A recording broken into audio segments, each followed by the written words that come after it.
바이러스라는 어떤 참 재난의 때를 당하면서 이스라엘 백성들도 역시 전쟁을 앞두고 또 전쟁의 고난 가운데 있었고 또 가뭄이나 기근의 고통을 당하던 그들에게 쓴 편지라고 생각하면 어쩌면 오늘 이 본문은 또 우리에게도 같은 메시지가 있는 말씀이 아닌가 생각을 해봅니다. 그러면 오늘도 우리가 옛날 이스라엘 백성들에게 하신 말씀이 아니라 오늘 고난의 때를 당하고 있는 우리들에게 하시는 하나님의 말씀이라고 생각하고 함께 귀를 기울였으면 좋겠습니다. 이스라엘 백성들에 대해서 하나님께서 죄를 여러 가지로 지적하셨는데 특별히 큰 죄 두 가지를 지적을 하셨습니다. 첫 번째 죄는 우상 숭배이고 두 번째는 가난한 자를 비롯해서 사회적인 약자들을 학대한 것, 이것이 큰 두 가지 죄였습니다.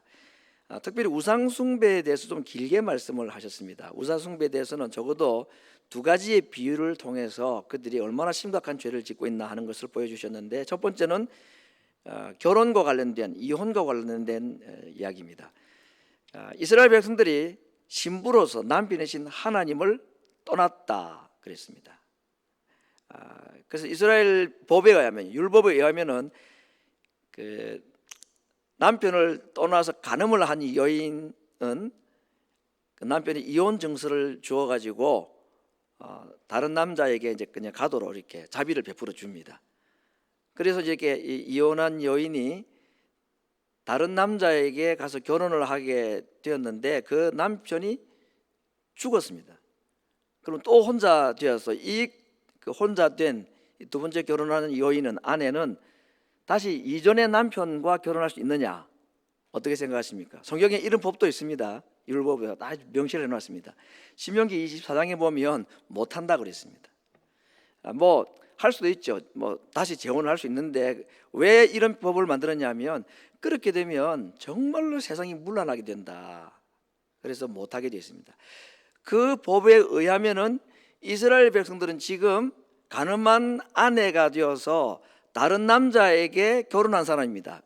바알과 아세라라는 우상에게 절을 하고 그들에게 자기의 삶을 다 바친 이혼녀가 된 상태인데, 이제 이들이 다시 하나님께로 돌아올 수가 있는가?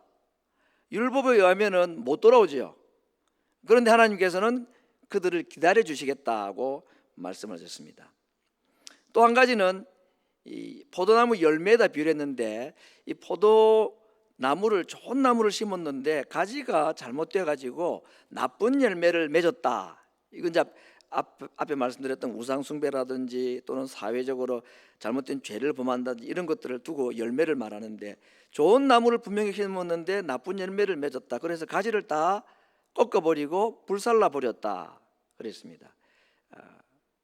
그런데 하나님께서 이 가지를 다 없애지 않고 그 뿌리는, 원줄기는 남겨두셔서 나중에 다시 회복하시겠다 하는 것이 또 뒤에 나오는 5장에 나오는 말씀입니다. 오늘 이 두 가지 결혼법과 이 포도나무 이야기를 가지고 이스라엘이 영적으로 하나님 앞에 간음자가 되었다. 그래서 하나님으로부터 버림을 당할 수밖에 없는데, 이런 자들을 하나님께서 어떻게 하시겠는가 하는 것을 오늘 본문에서 말씀을 해주고 있습니다. 먼저 볼 말씀은 3장 14절에 있는 말씀인데, 배역한 자식들아 돌아오라, 나는 너희 남편임이니라. 남편으로서의 하나님이 다른 남자에게 간, 우상을 숭배하러 간 이스라엘 백성들을 지금 돌아오라고 기다리는 것입니다. 앞에 말씀드린 대로 그런 경우는 돌아올 수가 없잖아요, 그렇죠? 율법은 못하게 되어 있습니다. 그런데 하나님께서는 어떻게 보면은 본인이 세우신 율법을 무시하고 어기고라도 떠나간 아내인 이스라엘이 다시 돌아오기를 원하고 돌아오면 받아주겠다 하는 것입니다. 정말 파격적인 말씀이죠. 도무지 율법으로는 불가능한 일을 율법을 제정하신 하나님이 스스로 그 법칙을 어기시면서까지 돌아올 이스라엘에게 마음을 열어놓고 다시 그들을 맞이해 주시겠다고 말씀을 하고 계신 것입니다. 오늘 우리가 읽었던 이 4장 말씀은 이러한 이야기를 전제를 하고, 다시 말하면 이 이혼에 대한 이 이스라엘 백성들의 죄와 그리고 좋은 열매를 맺지 못하여서 찢겨서 꺾어버려진 이 가지들을 두고 하나님께서 지금 이제 말씀하시는 것이 4장의 이야기인데 1절 2절에서 오늘 이렇게 말씀하고 있습니다. 여호와께서 가라사대 이스라엘아 내게로 돌아오려거든 내게로 돌아오라. 네가 돌아오려거든 내게로 돌아오라. 지금 이스라엘 백성들 하나님이 맞이하실 마음이 있습니다. 자기를 떠난 참 가늠한 여인과 같은 아내와 같은 이스라엘을 버리는 것이 옳지만 그래도 오면 받아주겠다.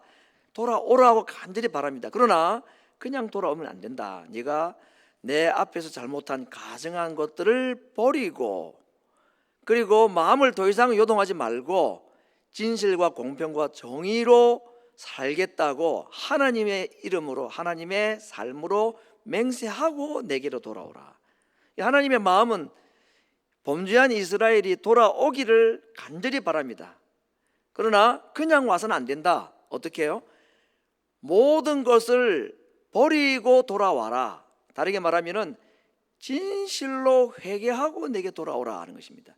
와주기만 하면 고맙지가 아니라 그냥 와서 안 되고 진실한 삶을 가지고 회개하고 돌이키고 돌아와야 된다. 그렇게 말하고 있습니다. 그래서 오늘 돌아오기를 바라는 이 하나님의 마음이 크게 세 가지로 나타나 있는데 그 첫 번째가 이 결혼법, 이혼법을 가지고 말씀했습니다. 도무지 돌아올 자격이 없는 이스라엘을 하나님이 기다려주겠다. 돌아와라. 그러나 이전의 삶을 다 나를 떠나서 살았던 잘못된 삶들을 돌이키고 그것을 버려두고 내게 돌아오라. 이게 첫 번째 하나님께서 돌아오라고 말씀하시는 그 비유로 결혼법을 통해서 다시 한 번 더 말씀을 하고 있습니다. 두 번째는 농사법을 가지고 이스라엘 백성들이 돌아오기를 바라고 있습니다. 앞에 우리가 잠시 본 대로 좋은 포도나무를 심었는데 가지가 좋지 못한 열매를 맺었다. 그래서 가지를 꺾어버렸다 그랬죠. 그런데 5장에 보면 그 가지를 다 꺾지는 말라 그렇게 말씀하십니다. 진멸하지는 아니하겠다. 그래서 그 가지 일부를 남겨두셨다고 그랬습니다. 그게 이제 남은 자들을 말하는 건데 그 가지들이 어떤 사람인가? 바벨론의 포로로 잡혀간 자들이 그 남은 가지들입니다. 그들이 다시 돌아와서 예루살렘에서 다시 나무가 되는데 그 가지들이 그 나무 포도나무가 될 수가 없는 것입니다. 그래서 남겨진 이 이스라엘 백성들을 통해서 결국은 참 포도나무를 하나님이 보내시기로 작정하시지요. 그분이 바로 예수님이고 그래서 이스라엘이라는 그 나무 대신에 하나님께서 준비하신 새로운 포도나무 참 포도나무를 심으시고 이제는 이스라엘 백성이든지 또는 이스라엘 백성이 아닌 이방인이든지 누구든지 참 포도나무이신 예수님께 접붙임을 당해서 참 포도나무 열매를 맺도록 하시는 거예요. 이것이 하나님께서 포도나무인 이스라엘을 다 멸하지 않고 남겨두신 이유고 또 실제로 하나님께서 그 일을 하셨습니다. 이 두 가지만 봐도 돌아올 수 없는 이스라엘, 간음을 하고 이스라엘 남편을 떠났던 그 여인이 돌아오기를 하나님께서 기다리고 반드시 간절하게 그의 모든 것을 버려두고 오기를 원하고 가지였던 이 포도나무도 다 꺾어버리고 불태워버려야 되는데 그렇게 하지 않고 남겨두셨다가 참 포도나무를 보내셔서 새로운 포도나무로 하나님께서 만드셔서 열매를 맺게 하시는 것, 그게 이제 교회가 오늘 우리들을 말하고 있는 거죠. 이렇게 하나님께서는 이 농사법을 통해서 그들이 돌아오기를 바라고 있습니다. 그런데 농사법을 가지고 말씀하실 때에 오늘 제목과 같은데 그냥 농사는 안 되고 나무가 잘못돼가지고 나무를 꺾어버렸는데 이번에 보니까 땅도 잘못된 겁니다. 땅도 묵은 땅이 되어가지고 이 상태로서는 농사가 안 되는 땅.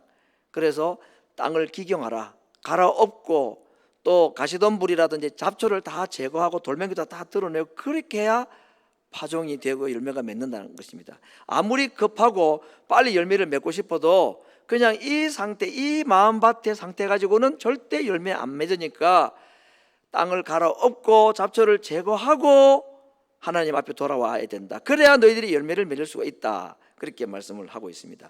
이건 역시도 진실한 회개, 깊은 회개를 촉구하는 말씀인 것입니다.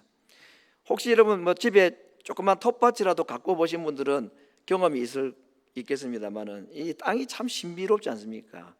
잘만 가꾸면 정말 열매가 많이 맺히는 걸 볼 수 있습니다. 그러나 아무리 좋은 씨를 뿌려도 이 밭을 제대로 안 가꾸게 되면 열매를 맺지를 못하죠. 좋은 씨보다는 나쁜 것들이 더 잘 자라는 것 같아요. 그래서 뭐 이런 쑥이라든지 이런 그 곡물에 해로운 것들은요 금방금방 자라버리고, 그래서 잘 돌보지 않으면은, 이 땅을 돌보지 않으면은 열매를 맺을 수가 없습니다. 그래서 오늘 하나님께서 농사와 관련해서 이스라엘 백성들에게 깊은 땅 깊숙한 곳을 파헤쳐야 된다. 그래서 그 땅 깊은 곳에 있는 돌멩이라든지 나무 뿌리라든지 그걸 다 캐내야 된다, 그렇게 말하고, 이게 진실한 회개를 말하고 있습니다. 세 번째는 할례라는 걸 가지고 진심으로 회개하고 돌아오기를 바라고 있습니다. 5절에 보니까 유다인과 예루살렘 거민들아, 너희는 스스로 할례를 행하여 너희 마음 가죽을 베고 나 여호와께 속하라. 여러분, 이 할례라는 것은 이스라엘 백성들에게 굉장히 중요한 의식이죠. 그래서 다윗이 골리앗과 싸울 때에 골리앗을 두고 한 말이 있습니다. 골리앗을 부르던 이 다윗의 호칭이 뭔지 아십니까? 이 할례 없는 자, 이제 점잖하게 번역해서 자로 했고, 그거 이제 제대로 하면 이 할례 없는 뭐 되는 거죠. 다윗에게 골리앗은 그냥 키 크고 싸움 잘하고 무서운 적군 장수가 아니었습니다. 그냥 딱 한마디로 너 할례도 없잖아, 이겁니다.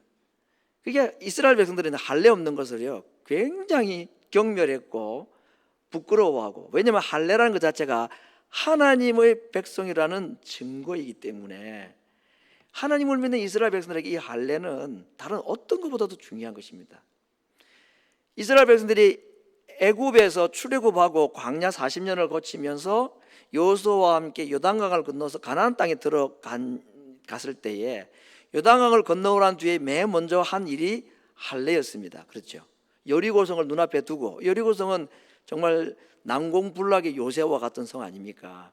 근데 그 전쟁을 앞두고 모든 남자에게 할례를 행하라, 이건 전쟁을 포기한다는 거죠. 스스로 목숨을 적군들에게 내바치겠다는 행위인데 하나님께서 그걸 명령하고 이스라엘 백성들은 순종을 합니다.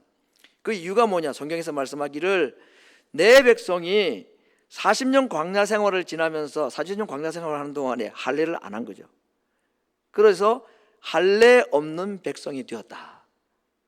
이게 하나님께서 전쟁을 앞둔 이스라엘 백성들, 여리고라는 이 엄청난 전쟁과 앞으로 가나안 정복을 하게 될 이스라엘 백성들에게 그 어떤 것보다 너희들이 먼저 할 것은 할례를 행해야 된다. 그래서 나와 하나님과 너희와 관계가 회복이 돼야 된다. 너희의 정체성을 먼저 회복하지 않으면 가나안 땅에 들어갈 수도 없고 들어가도 아무 의미가 없는 것이다.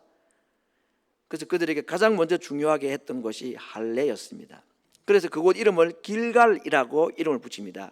길갈이라는 말은 돌이 굴러가는 것 같은, 굴러 내려보내다, 그런 뜻이 있습니다. 자기들이 애굽에서 나와서 할례 없는 백성이 40년간 되어버린 이 수치, 할례 없는 수치를 하나님께서 굴러가게 하셨다고 해서 붙인 이름입니다. 이만큼이나 할례가 중요합니다. 근데 이스라엘 백성들에게 지금 하나님께서 결혼법이라든지 농토 경작법을 얘기하고, 세 번째로는 할례법을 가지고 뭘 지금 촉구하고 있습니까?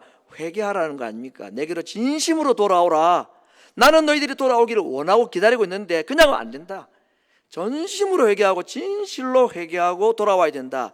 그 세 번째 이야기로 할례를 행하라 그랬습니다. 이스라엘 백성들은 할례 안 행했겠습니까? 할례 다 하지요, 남자들이. 그런데 하나님께 오늘 어디에 할례를 하기를 원하느냐? 마음에 할례를 행해라 하는 것입니다. 할례라는 말을 좀 더 깊이 생각하면 이 말씀의 의미를 더 잘 알 수가 있겠습니다만은 오늘 뭐 그렇게 많은 시간을 들여서 할례의 의미를 설명할 시간은 없을 것 같습니다. 아무튼 할례라는 것은 자기 몸의 일부를 잘라내는 거죠. 이건 쉽게 말하면 죽음입니다. 할례라는 것은 죽음을 상징합니다. 세례가 물속에 들어갔다가 다시 나오는 죽음과 부활의 의미가 있듯이 할례도 그와 같은 것입니다. 겉살을 잘라내고 속살을 나오게 해서 옛사람이 죽고 새 생명이 살아나는 것이 할례입니다. 하나님 앞에서 자기를 완전히 죽이는 것이 할례입니다. 몸의 일부를 잘라내라는 얘기는 전심으로 하나님 앞에 내 자신의 잘못된 것을 고백하고 하나님이 잘못된 죄를 지적하는 것을 죄로 인정하고 받아들이고 그걸 땅에 묻는 것과 같은, 내 생명을 잘라내는 것 같은, 몸의 일부를 잘라내는 것 같은, 몸에 잘못된 세포가 있고 잘못된 병이 있고 그러면 그 잘라내야 되죠. 수술을 해서라도. 그걸 지금 하나님께서 하라고 하는 겁니다. 지금 바이러스 보면 그런 거 아닙니까? 지금 이게 사라질 것 같아 보이지도 않을 정도로 지금 맹렬하게 지금 타 지구에서는 일어나고 있는 걸 봅니다. 이거 완전히 없애지 않으면 안 되는 거죠. 그렇죠? 근데 이게 참 어려운 것 같아요. 죄도 마찬가지고 하나님 앞에 우리가 전심으로 회개하고 내 잘못을 정말로 고백하고 하나님 앞에 이걸 다 내려놓고 해결하기를 원하는 마음이 있어야 된다는 것을 이런 바이러스를 봐도 우리가 좀 알 수 있는 내용이 아닌가 생각합니다. 특별히 마음에 굳어버린 감각, 죄가 죄로 느껴지지도 않고 그냥 너무 이렇게 일반적으로 쉽게 살아왔으니까 지금까지 이렇게 해왔던 평범한 삶을 생각하면 내가 뭐 그렇게 잘못 살고 있나, 이 정도면 신앙생활을 뭐 열심히 하는 거지, 그런 생각이 드는 거예요. 왜 그럴까? 마음이 딱딱해져 있기 때문이라는 것입니다. 그래가지고는 죄에 대해서 민감성을 가지지 않고는 하나님께 진심으로 돌아올 수 없고 마음의 할 일을 행해야 된다, 그걸 지금 말씀하고 있습니다. 그래서 오늘 이스라엘 백성들에게 이런 진단을 통해서 하시는 말씀은 이것입니다.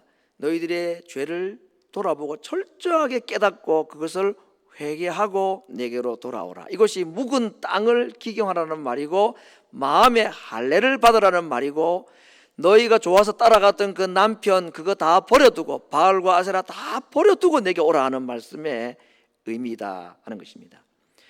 이스라엘 백성들이 하나님께 범한 죄가 크게 두 가지라고 그랬죠. 첫 번째는 우상숭배, 두 번째는 가난한 자와 약한 자들을 학대한 것. 하나는 하나님께 대한 죄라면 하나는 사람에게 대한 죄로 그렇게 분석을 했습니다. 그렇다면 이런 마음의 할례라든지 땅을 기경하는 거라든지 또는 뭐 결혼법이라든지 이런 걸 통해 가지고 우리가 전심으로 하나님 앞에 회개해야 될 죄도 두 가지겠죠. 첫 번째는 우상숭배이고 두 번째는 사람에게 잘못한 죄를 하나님 앞에 철저하게 회개하는 것이 맞겠죠. 첫 번째 우상숭배의 죄는 어떤 것인가? 예레미야서를 통해서 하나님께서 이스라엘 백성들의 우상숭배의 죄는 세 가지로 지시했습니다. 첫 번째는 하나님 외에 다른 신을 섬긴 것인데 이스라엘 백성들이 바알이나 아세라를 섬기고 하나님을 안 섬겼느냐? 그러면요 자기들이 우상숭배하는 걸 다 압니다. 이스라엘 백성들이 자기들이 하나님 섬기는 것과 바알 섬기는 것 구분 못하겠습니까? 그럼에도 불구하고 왜 이들이 계속해서 이스라엘 백성들이 바알과 아세라라는 우상을 버리지 않고 계속 우상숭배를 했느냐? 하나님도 섬기고 바알도 섬겼기 때문입니다. 그렇기 때문에 선지자들이 너희들이 하나님을 섬겨야 된다, 우상을 버려야 된다고 말할 때에 우리는 하나님 섬기고 있습니다 라고 말했던 것입니다. 왜 우상숭배를 그토록 촉구를 해도, 우상숭배죄를 잘못이라고 촉구를 해도 이스라엘 백성들이 귀 밖으로 듣고 회개하지 않았느냐? 그들은 바알도 아세라도 섬겼지만 하나님도 안 버렸기 때문입니다. 때가 되면 제사를 지내고 절기를 다 지켰습니다. 그러면서 등을 또래놓은 등을 돌려서 바알에게 얼굴을 향하고, 또 어떨 때는 좀 마음이 캥기는 게 있으면 또 등을 돌려서 얼굴을 하나님께로 향하고, 한 자리에서 왔다 갔다 자세만 바꾸면 얼마든지 하나님도 섬기고 바알도 섬기었던 것, 하나님께서 우상숭배의 죄를 지적한 이것을 지적한 것이었습니다. 오늘 우리도 마찬가지죠. 하나님 섬깁니다. 그런데 하나님 외에 또 다른 것을 우리 나름대로 섬기고 있는 게 있습니다. 하나님은 그것을 버리지 않고는 내게 돌아올 수 없다고 말하고 있는 것입니다. 그것을 그 당시에 전쟁을 통해서, 기근을 통해서, 오늘 이 시대는 바이러스를 통해서 우리에게 경고하시는 것이라고 생각합니다. 두 번째 우상숭배의 죄는 하나님 외에 다른 것을 의지한 것, 하나님 외에 다른 나라, 애굽이나 아수르나 나를 도와줄 수 있을 것 같은 더 강한 나라를 의지한 것입니다. 하나님께 기도도 했죠. 근데 그건 요식행위입니다. 실제로 도움을 구한 것은 하나님이 아니라 애굽이었고, 자기들을 정말로 이 문제를 해결할 수 있는 것은 하나님이 아니라 아수르라고 생각했던 것입니다. 이거 하나님을 굉장히 경멸하는 것이었습니다. 이게 하나님 보실 때는요 엄청난 죄였습니다. 성전도 떠나지 않고 하나님도 떠나지 않았지만 다른 신도 의지하고 다른 것도 더 의지하는 것, 이게 하나님 보실 때에 그들이 돌이키지 못할 우상숭배의 죄에 빠져 있었던 이유였던 것입니다. 세 번째는 이보다 더 큰 죄입니다. 죄를 죄로 인정하지 않는 것. 선지자들이 이스라엘 백성들에게 너희들이 잘못이다, 죄다, 돌이켜야 된다, 하나님 섬기는 것 좋지, 그런데 우상 버리고 하나님 섬겨야 된다, 이런 얘기하면 발끈합니다. 우리가 어떻게 하나님 안 섬기냐고. 내가 오늘 아침에 제사 지내고 왔는데 나보고 왜 제사 안 지내고 하나님을 안 섬긴다고 왜 당신이 그렇게 말하느냐, 겁주고 그렇게 하지 말라고 그렇게 대들었습니다. 여러분, 예수님께서 말씀하셨는데 모든 죄는 용서받는다 그랬습니다. 근데 한 가지 죄는 용서받지 못한다 그랬죠. 무슨 죄입니까? 성령을 회방하는 죄는 용서받지 못한다 그랬습니다. 그래서 성령을 회방하는 죄가 어떤 건가 궁금합니다. 나는 혹시 그 죄 짓고 있지 않은가. 그래서 뭐 해석도 많고 설명도 분분하고 그렇습니다. 여러분, 성경적으로 보면 지옥 가는 죄는 딱 하나죠. 절대 용서받지 못하는 죄는 딱 하나입니다. 무슨 죄가 용서받지 못합니까? 살인도 간음도 아닙니다. 예수님을 믿지 않는 것, 예수님을 거부하는 것, 이게 용서받지 못하는 죄입니다. 성령 회방죄는요, 너가 죄인이다고 말하는데 나는 죄가 아니라고, 죄 없다고 말하고 죄인이 아니라고 말하는 거, 그게 성령 회방인 것입니다. 그래서 예수님을 필요로 하지 않는 것이 용서받지 못하는 죄라 그랬습니다. 이스라엘 백성들은 바알과 아세라를 하나님과 함께 섬기고 하나님께 기도도 하면서도 다른 나라를 의지하는 이 우상숭배 외에 또 한 가지 죄가 있었습니다. 그것이 뭐냐? 죄를 지적할 때에 그건 죄가 아니라고 말했습니다. 어떻게 용서받을 수가 있습니까? 요한일서 1장 9절 10절에는 이 부분에 대한 이런 얘기를 하고 있습니다. 만일 우리가 우리 죄를 자백하면, 선지자들의 얘기를 듣고 깨달음을 가지고 마음의 부드러운 생각으로 하나님 앞에 참 잘못된 거구나, 이렇게 살아서는 안 되는 거다라고 생각해서 죄를 자백하면 하나님은 우리를 죄를 용서하시지만, 그러나 우리가 죄 없다고 말하고 범죄하지 아니하였다라고 말하면 첫 번째, 하나님을 거짓말하는 자로 만들었다. 그리고 그것은 결국은 누구를 회방하는 죄입니까? 성령을 회방하는 죄다. 그 속에 하나님의 말씀이 없는 사람이다. 하나님의 말씀이 없고 그 속에 예수님이 안 계시면 그건 구원받지 못하는 죄 아닙니까? 그래서 오늘 이 요한 1서도 그렇고 예레미야를 통해서 이스라엘 백성들에게 하신 경고의 말씀도 다른 죄도 있지만 죄를 지적할 때에 그걸 받아들이지 않는 것, 죄가 아니라고 말하는 것, 그게 큰 죄였다. 그래서 첫 번째 우상숭배의 죄는 이 세 가지 범주에서 너희들이 돌이키고 회개해야 된다라고 말하고 있습니다. 두 번째 죄는 무엇이었습니까? 가난한 사람들을 학대하는 것이었습니다. 사람들을 제대로 돌보지 않는 것, 약한 자들을 돌보지 않았던 것, 오히려 그들을 잘못된 재판으로 그들이 가지고 있는 것마저도 뺏었던 이 부자들의 죄를 하나님께서 지적을 하셨습니다. 특별히 이 불의한 방법으로 가난한 자를 학대하는 죄에 대해서 2절에서 오늘 이런 말씀을 하고 있는데, 진실과 공평과 정의로 여호와의 삶을 가리켜 맹세하라 그랬습니다. 그러니까 진실과 공평과 정의로운 마음으로 사람들을 대하지 않았다는 그 말이죠. 이스라엘 백성들이 회개해야 될 우상은 그들 속에 있는 바알과 아세라뿐 아니라 그들 속에 하나님이 없는 죄도 회개해야 될 죄였지만 그들 속에 가난한 자가 없었던 것도 회개할 죄였습니다. 그들이 정말로 버려야 할 것은 바알과 아세라뿐 아니라 하나님께서 아끼고 관심을 가지고 불쌍히 여기는 그들을 불쌍히 여기지 않는 것, 이것도 그들이 하나님 앞에 회개해야 될 죄였습니다. 그래서 마음의 할례를 받으라, 묵은 땅을 기경을 하라 하는 이 중심으로 진정으로 회개를 하라고 하신 것은 성전에 있는 바알과 아세라를 제거하라는 말씀만 아니라 돌아보지 않는 너희들 옆에 울부짖고 있는 가난한 자들과 불쌍한 자들에 대한 관심을 가지지 아니한 것도 회개해야 된다라고 말하고 있습니다. 만약에 그렇게 가난한 자들, 약한 자들, 불쌍한 자들을 정직과 공의와 공평한 마음으로 그들을 돕고 사랑을 베풀 때에 어떤 일이 일어나느냐, 2절에 보니까 열방이, 하나님을 알지 못하는 이방인들도 나로 인하여, 하나님으로 인하여 스스로 복을 빌고 나로 인하여 그들이 자랑스러워할 것이다. 다른 성경은 하나님께 영광을 돌리게 될 것이다, 이런 표현이 있습니다. 그래서 우리 한글 성경도 그랬고 많은 성경들은 다 이 나로 해석을 했습니다. 열방이 누가 어떻게 하면, 우리가 가난한 자들을 돌보고 불쌍한 자들에게 사랑을 베풀면 그 사랑을 받고 불쌍히 여김을 받은 사람들이 누구로 인하여? 하나님을 인하여 복을 받는다. 하나님의 이름을 높일 것이다. 그랬습니다. 근데 이 성경의 원문은 해석이 굉장히 까다롭습니다. 그래서 어떤 성경은 아예 이 나 하나님이라는 단어를 그 사랑을 베풀고 또 공의를 베푸는 사람이 너라고 해석한 성경도 적지 않게 있습니다. 열방이 너를 인하여, 이 너는 누구죠?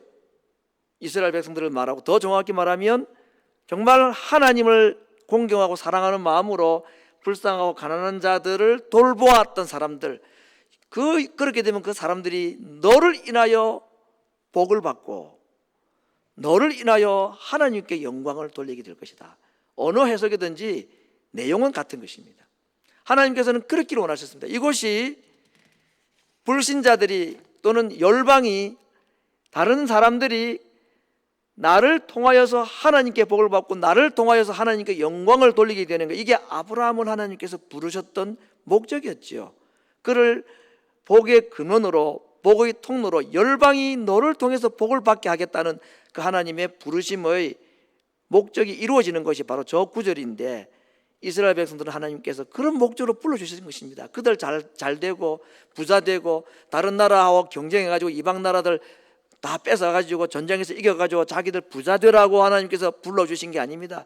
그들이 오히려 다른 사람들, 가난한 사람들에게 육신의 피로도 나눠주고 영적인 이 복음도 나눠줘서 그들도 하나님의 백성이 되게 하는 이 목적으로 그들을 먼저 하나님의 백성으로 불러주셨는데, 지금은 엉뚱한 열매를 맺고 있고 그 꿈은 상상도 못, 기대도 못할 만큼 형편이 없는 상태로 이스라엘 백성들이 지금 타락해 있는 모습. 그래서 하나님께서 얼마나 답답하셨으면 다 버리겠다고 말씀했죠. 그럼에도 불구하고 완전히 버리지 않고 다시 찾아가지고 쓰시겠다는 겁니다. 무엇을 위해서? 저 일이 일어나는 일을 위해서 하나님이 이스라엘을 포기하지 않고 쓰시겠다는 것입니다. 이것이 오늘 우리를 향한 하나님의 마음입니다.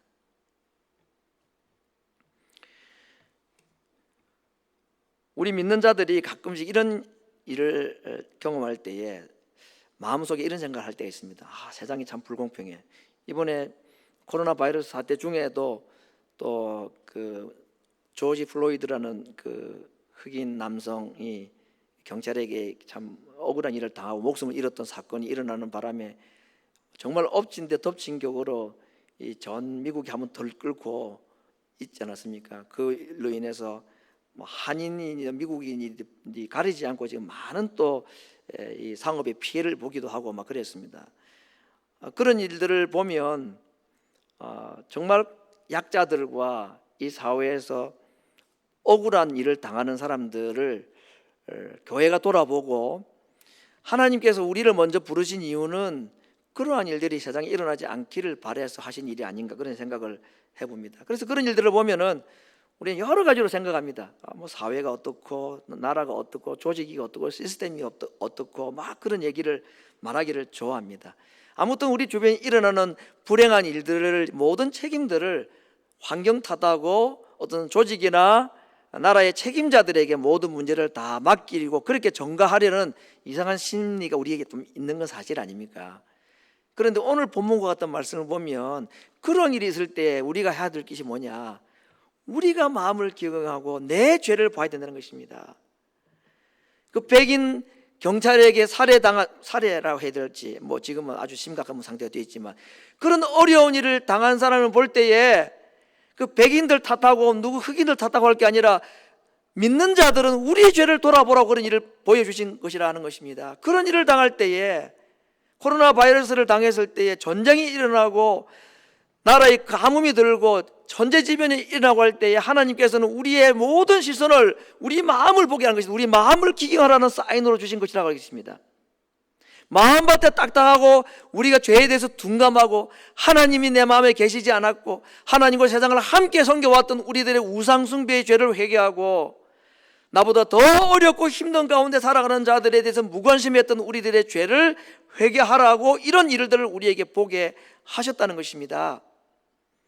이것이 오늘 이런 일들을 당했을 때 우리가 하나님 앞에 가져야 될 마음이라는 것을 오늘 예레미야를 통해서 우리에게 말씀하고 있습니다. 그렇게 될 때에 우리가 먼저 내 자신을 돌아보고 하나님 앞에 잘못한 것, 사람들 앞에 잘못한 것들을 회개하고 그들을 사랑으로 대하고 돌아보고 할 때에 세상이 그때부터 변하기 시작하고, 그때부터 세상이 나를 통하여 복을 받기 시작하고 세상이 하나님을 찬송할 날이 온다. 이것이 하나님께서 우리를 먼저 부르시고 이 땅에 교회를 세우신 이유라고 말씀했습니다. 너무 과하신 말씀인가요?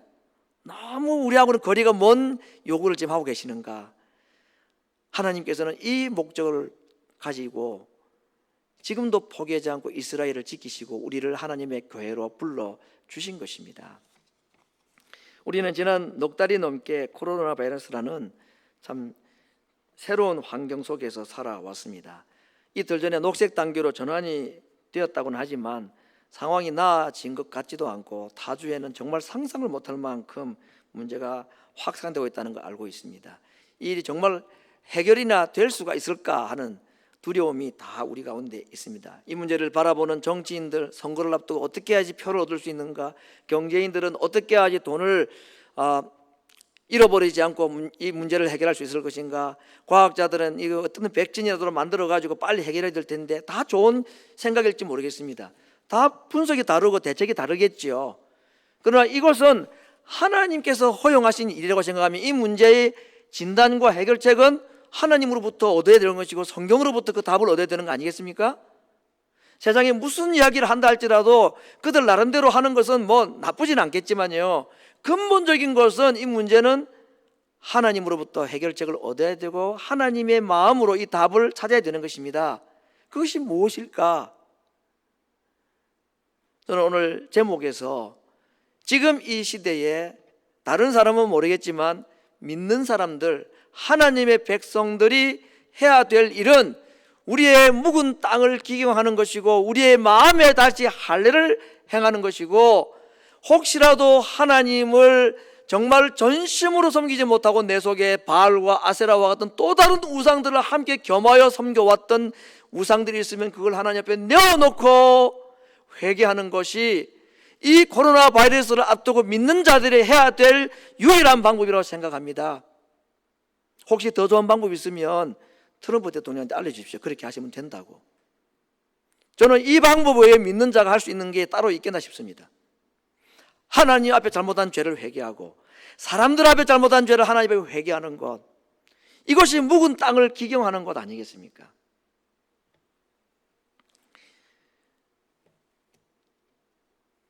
지난 4개월 정도 지내면서 정말 많은 고민을 했고, 저는 뭐 성도들의 경제에 대해서도 고민을 안 할 수는 없죠. 또 참 감사하게도 개인적으로든지 이렇게 또 음으로 양으로 헌금 내지는 그냥 도네이션을 하셔가지고 좀 도와달라는 분이 있었습니다.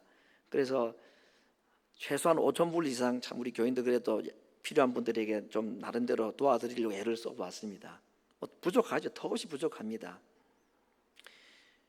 이런 일들을 앞두고 우리가 하나님 앞에 참 어떻게 이 문제를 돌아봐야 될 것인가, 지난 4개월 동안 참 고민을 많이 하고, 특별히 지난 한 주간 동안에 다음 주부터 우리가 녹색 단계로 전환이 되는 예배를 드릴 수 있는 기회를 얻게 되었는데 고민을 많이 하다가 내린 저 나름대로의 결론입니다.